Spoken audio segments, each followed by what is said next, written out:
your boss interferes in your task as he is insecure. You talk to him, and the management talks to him. He's released and then changes styles and starts sending his close gang to do what he wants. How do you handle this?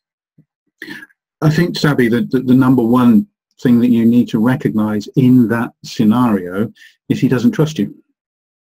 You know, and it's a hard thing to realize, but there's something about what you're doing or the relationship history that is causing him to be suspicious about what you might be doing or the moves that you might be taking. So the part of the resolution is about being realistic and accurate about what's gone on in the history of that relationship and why he might legitimately or she might legitimately have cause to distrust what you're about and what you're doing, because it's only through that clinical analysis, a bit like sort of engineering, you've got to get to the facts and the data.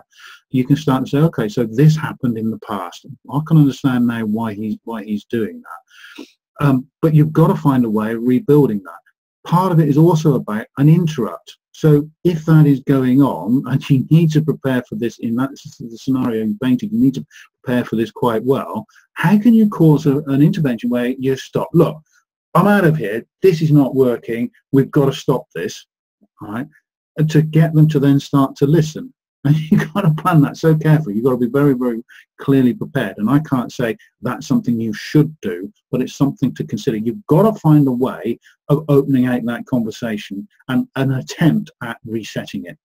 And part of that will come from your understanding of them and their position and communicating that. Do you know what? You probably don't trust me in this, and I don't blame you because of what I've done over here, and I'm really sorry for that. What I want to do is now work, because I think we can actually work very well together if we can move through this situation and work out, you know, how we're going to work together. So finding a way of actually getting something like that, a conversation like that going, will probably help.